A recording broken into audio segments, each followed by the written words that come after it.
pilot! We've got one! You! What about that ship?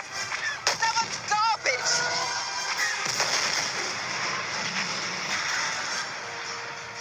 The garbage will do.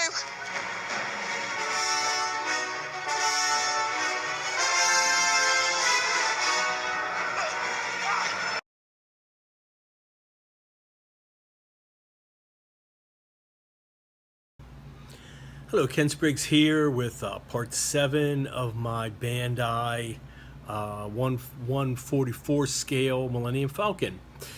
Sorry for the delay in this video from the last one.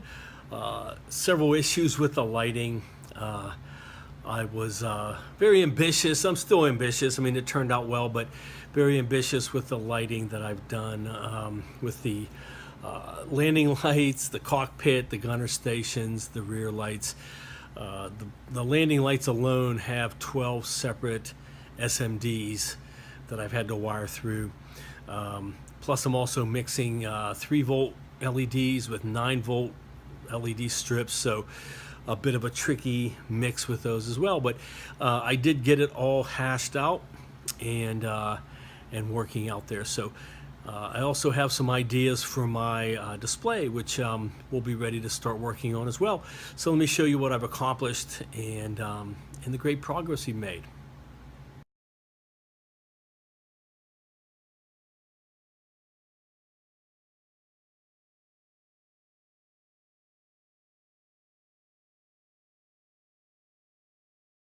All right, and here's a test of the lights that I'm masking off and getting them wired in and wired together. I'll go ahead and show you this one first. So there's the glued together tube for the gunner stations, and I do have 4 lights in there. I'm just holding a battery on there, as you can see. But let me show you. All right, so there's 2 on each side. You can see the light right there. So there's 2 on each end of it for each of the gunner stations, and they're in the same position because that's where the photo etch is going to be. So I got the 2 glued together, I got the lights glued in place, and I have all 4 of them wired together. So excuse me. So these are going to be wired in with the cockpit light, the single LED for that, and this LED strip for the back engine. And I had to make some resistors for the gunner stations in the cockpit, because they're 3-volt LEDs and this strip is 9-volt, and they're all going to be on a 9-volt battery. So all right, so I have these 3 LEDs wired together, and these will go from the power strip for this in the cockpit into the 9-volt, so it's not going to overload them. And here's an initial, and it's just a loose wiring, but here's an initial masking of the top of the kit part for the blue, so I can mask out that light, keep it self-contained. So alright, so I don't think it might not even need much more than that, because once it's in the kit, the top and the bottom of the actual kit are going to be masked a bit, so a little bit of light leaks isn't going to hurt anything. So once that dries, I'll get that inside and test it, and then we'll see where we need to go. I don't really need any more light masking for this. The tube itself is the light resistant black UV resistant styrene, as I said, so light doesn't go through it. There'll be a little bit of light leaks on either end of it, but it will be inside the kit. It won't be a problem. So okay, so those are just about ready to start getting those all wired together. All right, so I'm working on the bottom gun turret, just as I did with the top one with the photo etch set. So here's the completed top one, as I showed previously, where I used the actual kit part and cut out the interior and put the photo etch inside. So doing the same thing I did earlier. So here's the kit part, and I used my Dremel, my rotary tool, to carve out the inside detail except for the bottom where the seat's going to go in. I left that intact. And then I cut out 2 holes so far in the top to be able to accommodate the lighting of the holes behind the photo etch, as you can see. And then once I get it in place, I will do the same thing I did on the top one and use some Tamiya clear paints to dab some over the holes to fill in with some color. As you can see right there. So when the light shines through, of course, as I showed you, there will be colors. Okay. All right. So I have the photo etch all painted and glued together, ready to go. I'm going to start fitting these inside of here to get this glued into place as well. And then just a little bit of painting, some masking around the outside edge, and then painting the holes. And as I showed previously, that tube that goes between the two will light this one and this one, so they'll both be together. And then the way that it will work is there's not a whole lot of clearance between them once they're back to back. Yeah, so they'll be back to back like this. But the tube right there will go through this tube,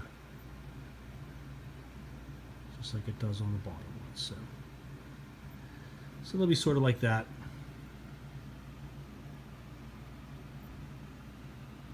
Kind of give you an idea. All right. And then the tube itself will be glued inside so that it will be stationary, so it isn't prone once I put the 2 halves of the kit together to press it through. This will just go right through, and this hole is big enough to give it some play, so it'll go right through there. So okay, all right, so let me go ahead and start fitting these photo etch inside of here so we can get this one completed as well, and then I'll be pretty much ready to wrap up this lighting and get the 2 halves of the kit together. Okay.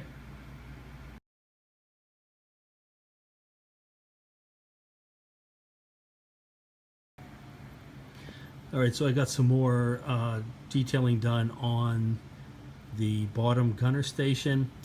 I went ahead and did a flat black on the entire thing outside and inside, and then I just took some of the gray that I use on the outside of the kit, the gray base color, and I painted on the inside.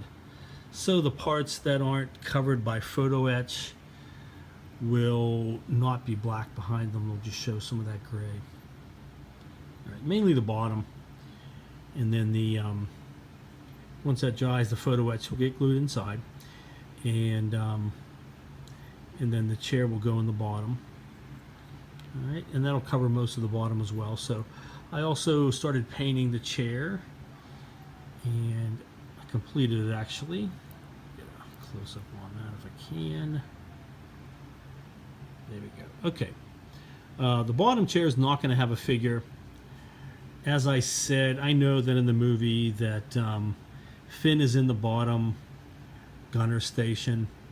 But the way I'm going to display it on my diorama, I don't want to show the bottom of the kit. I want to show the top of it. You'll be able to see the bottom. The top is going to be prominent the way it's angled. So I put him in the top. The bottom is just going to have an empty chair. But otherwise, it's going to be exactly the same as the top, other than no pilot. So, okay, so that's all painted and ready to go. I also painted for the cockpit the Shapeway back chairs. I tried to get kind of an idea from some stills on how they look. You're not going to see them very well, but I did want to get them painted. I have some flat black on there, some flat earth on the top headrest, sort of, or the back of the back seat.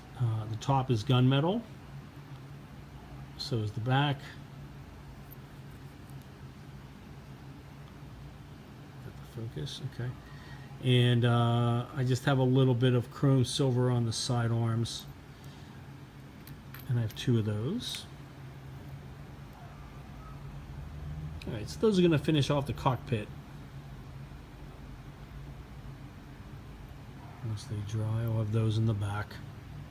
I just want to make sure they don't block the back cockpit lighting, which I really want to emphasize, so in the showcase there. So okay, so those are all painted as well. Alright, so I need to go ahead and get the photo etch glued into the gunner station, and then I'll be ready to put on some of the clear and get that wrapped up as well.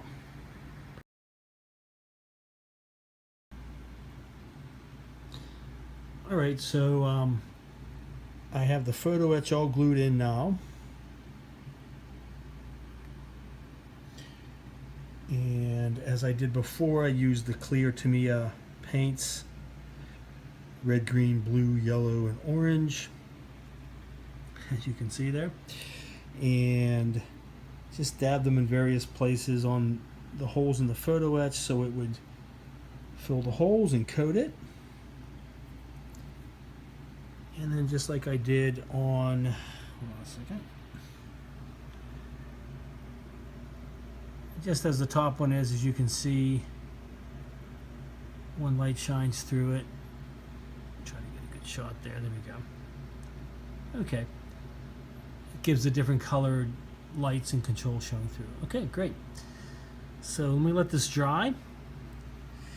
And the pilot chair is done, so I'll get that glued in place. I should be able to get these put inside the kit and take a look and make sure that they're both light blocked and that the light's shining through the way it should. Okay.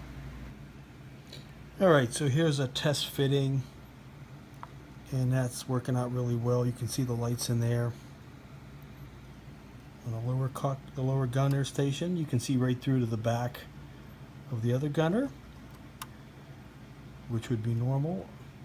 I don't have the window grill on here, obviously, or the top or anything, so.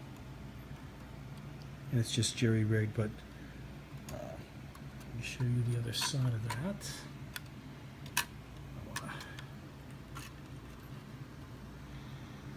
Okay, there we go. Alright, there we go. Okay, great. And you can see that ring between them just has a little bit of a faint glow to it, a white glow. It doesn't overpower the control lights, but it does give you that glow from behind, so it's kind of cool. And it silhouettes the gunner and the chair. So that's going to work out great. I have just enough light through there. Oops, sorry, I got the wires touching up there. A little bit more light blocking on the controls on this one here. Some light leaking through there on the right side, as you can see, but I just have to paint some black behind it to clear that up. But other than that, all right, that's working out good. Okay. Okay, I'm gluing in the 3D printed window panel on the bottom gunner station that I got. It's much more accurate, as I showed in the previous video, than the one that it comes with. I actually have that out here. On this kit, they give you a choice of cockpit that doesn't have the plastic in it, or one that does. For these, they do not. So all they have is this clear plastic piece, which is kind of distorts what you see behind it, so I didn't want to use it on there. So this is one of the parts that I got from 3D printing from Shapeways. This, along with the replacement cone, parts of the cockpit. So, all right. So I'm gluing that in right now with some extra thin Tamiya cement. Once that's dried, I'll go ahead and get a coat of the gray that's on the outside of the ship to blend it in there. And that'll finish up the bottom gunner station. And then all I have to do is get the wiring together for the cockpit gunner station and the back lights, get them on the sensor, and I'll be ready to close this kit up. All right. And I also glued in the rear seats in the cockpit. I made them at a little different angles because they did kind of move around. They were big kind of floppy chairs in a way, but they did move around. So okay, so I'm letting those dry in there now. Trying to make sure that they're not blocking very much of the back lights. So that's good, but I did want them in the cockpit. All right, I'm only gonna have one figure in the cockpit. I'm gonna have Ray in the cockpit in the driver's seat. So that won't affect anything either. So okay, great. All right, so a little bit of change in plans. I was trying to wire the back engine, which requires a 9-volt battery, in with the gunner stations and the cockpit that we're using the 3-volt SMDs. And they just weren't all lighting correctly. I probably need some other components like a capacitor or something. So what I ended up doing is I remade actually the tube for the gunner stations a little bit bigger so I could accommodate some light strips, as you can see right there. I just put 2 light strips with 3 LEDs each in there, so it'll light it up, and it's actually brighter and I like it better. So that way what I've done is I've wired in the back engine with the gunner stations using the 3-volt battery. The cockpit, which is 9-volt battery, sorry. The cockpit, which is 3-volt, has its own coin battery right here. So I'm going to have 3 different power sources. The 9-volt, a coin battery on the top here, and a coin battery on the bottom, which runs all of the bottom landing lights. So, okay, I have it all wired in place, and in order to make that work, I had to use 2 separate remote control sensors. So I have one of them. Let's see if I can get a close up there. Yeah. Set that down and get a close up on it. And of course the battery's falling out. Okay, so I disguised it fairly well, so I'm not quite sure. I believe it's right there. The little titty piece right there. And I weathered them so they look like they're matching in there. So same thing with here. You can kind of see it. See where it has almost like a letter Z on it. Can't get any closer than that. Right there at the top, it almost looks like a Z. There's some letters on it, but I masked it in so it'll blend in well with the details. So, all right, so those are all wired in place, and they're both on the top. So when I point the remote control, they're both affected. There's the back engine. There's the top gunner station, and that's much brighter. I really like that a lot. And then the cockpit. There we go, which is on its own circuit, but it lights up because these remotes have a nice range. So even though they're over here, it works well. So just clicking it once lights up both of them. So that's completed. The bottom lighting's completed. Let me get these 2 halves together and we'll show you that with the remote. All right, so after much trial and tribulations and wiring and rewiring and fussing with it, I finally got all of the lighting in there with the remote controls. And so I'm ready to go ahead and finish up the weathering on the outside. So let me turn that on and I'll show you. And as I said, I have a sensor here and here for the top, for the cockpit, gunner stations, top, bottom, and the back lights. And then I have a sensor underneath for the landing lights. So let me go ahead and turn these on. All right, here we go.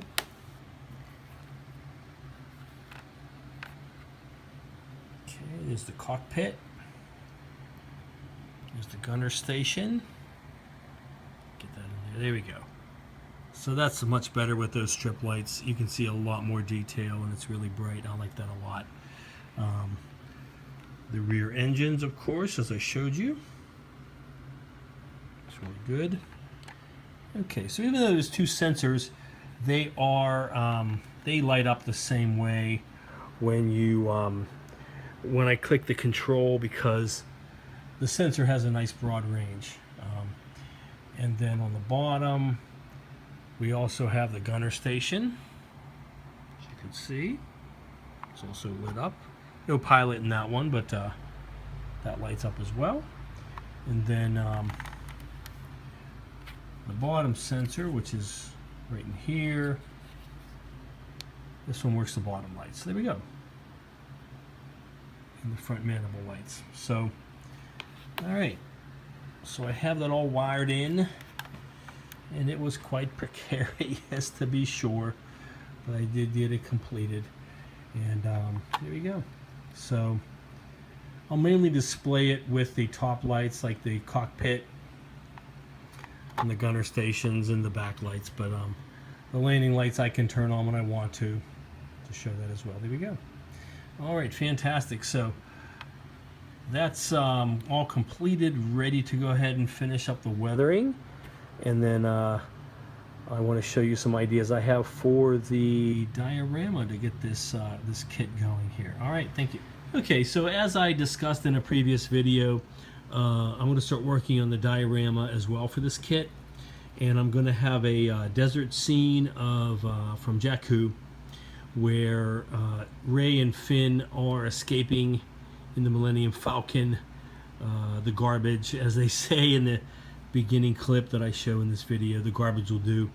So they're being chased by the First Order TIE fighters, and here is the 144 kit of them. So I started building them. They still need to be painted, obviously, and completed. So I'll have both of them also in flight chasing it on that scene, and this will be in a kind of an angled position where you're going to see the top, but if you look on the other side of it, you'll be able to see the bottom, so you can see the lights that I made there for the landing lights, as well as all the other ones as well. So so that'll be the main part of the scene. And what I want to do as well is I'm going to add one additional kit here in the same 1/144 scale. It's not this, it's not the TIE Fighter, but here is the TIE Fighter that I completed. And I showed that in a previous video, just to kind of show you the scale here. I also completed in its own separate video a little snow speeder on its own snow base, some rocks. Alright, so that also is in the 1/44 scale. The kit that I'm adding on kind of surprised me, because it really didn't seem to be the right scale with this, but it turns out that it is. And I'll show you here in a minute, but let me go ahead and introduce that here, and that's going to be the AT-AT Walker, also 1/144 scale. So the scale surprised me, though, because look at how big the Millennium Falcon is compared to the Walker. And at first I thought, that can't be right. That the Walkers are pretty big. They're pretty huge. And even with like the TIE fighters, it just really seems like an awkward scale if these are flying next to it. But the thing is, we never really see them together. We only see, well, we see the Walkers in the new Rogue One, of course, but we see the Walkers really only in Empire Strikes Back, I think a little bit in Return of the Jedi, but we don't see these two together. We absolutely see the X-Wing, the TIE Fighters, Millennium Falcon, they're all together. They're often in the same scenes quite a bit, but we only see the Walkers in the Battle of Hoth. So it doesn't seem like these are right, but they are. This comes with little figures, little snowtroopers, and so does this, and they're the same scale. So they definitely are the right scale. But it begs the question of why didn't they bring out the Millennium Falcon in The Empire Strikes Back? If they put Han in the top and one of the gunners and Luke in the other, they could have made short work of this and just blown the heads right off of them and knocked them down in no time flat. But I guess then we wouldn't have had the real exciting scenes where the little snow speeders are flying around and tying up the legs with their tow cables. So I won't complain too much, but that is definitely the right scale. So you're probably asking, since we really don't see these together, why am I going to make a diorama that I include this? And some of you probably already understand the link between this, but let me show you some stills from The Force Awakens, and then you understand where we're going from there.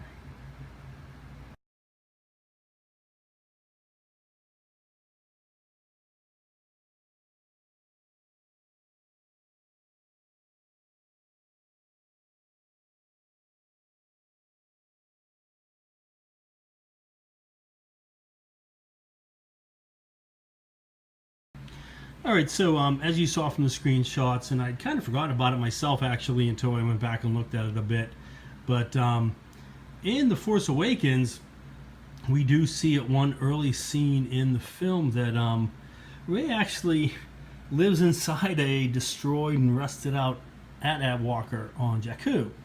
One of the many destroyed ships, like the Star Destroyers and X-Wings, or not X-Wings necessarily, but the TIE Fighters, and of course the AT-AT.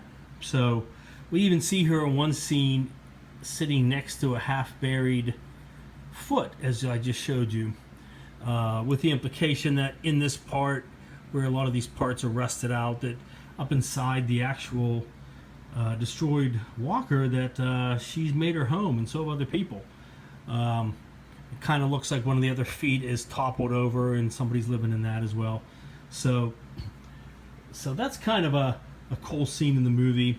And what I like about it the most is that I've already have it built, and I'm just gonna do some basic painting of it, but I'm gonna do some massive weathering, mainly with rust colors, streaking, damage, battle damage. So I'm going to kind of go to town on it, and even have parts of it cut off, like one of the legs, and one of the feet just kind of toppled over on its own without being attached, and things like that. So a lot of scrap bits and pieces around it.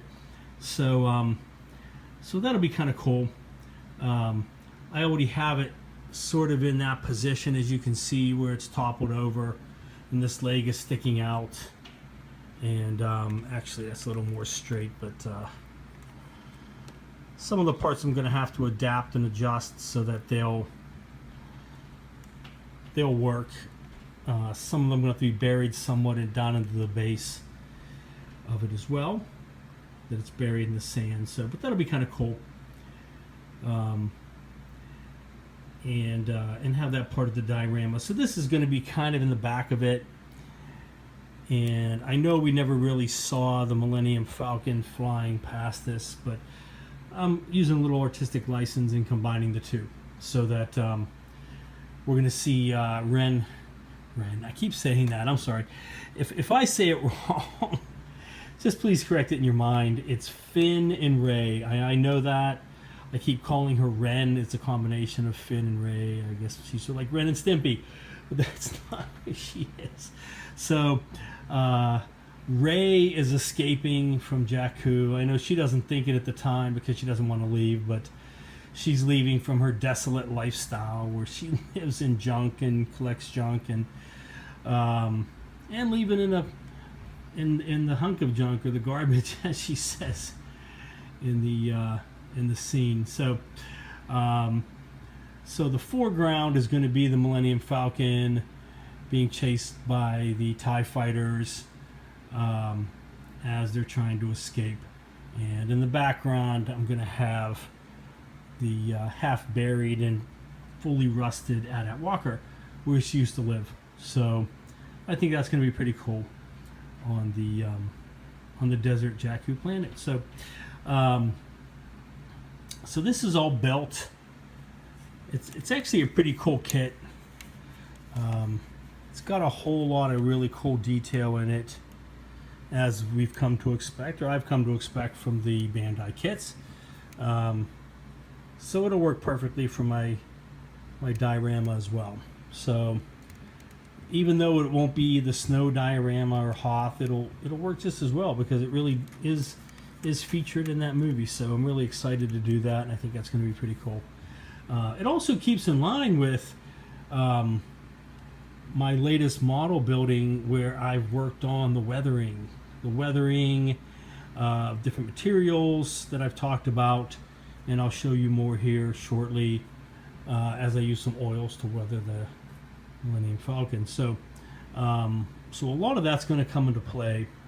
It's already built. There's nothing more to do with that part except cut some pieces off and position it on the diorama. But I am going to do a lot of weathering, some heavy rust weathering. And as I've done before, I'll use my weathering masters from Tamiya, as well as the oil paints that I mentioned earlier in this video that I just got with the Starship filth and the grease and the things like that. So I'm excited about doing that. I really want to work more on that and get that together. So I think that'll be pretty cool, and it's going to turn out pretty awesome. So let me go ahead and start working on that as well and get the basic idea. I have some general ideas of kind of the shape of the base and what I'm looking for. All right, so this is coming along really well, and I think it's going to turn out really awesome. All right, so that's going to go ahead and wrap up this video for this week. And next week I'll be focusing on the weathering of the outside of the Falcon, and then we'll also be looking at the diorama and getting that begun as well, and getting some good work on that. All right, I will see you next week. Thanks to all my subscribers, and keep watching, and I think we're going to have a great result in the end here. Thanks a lot.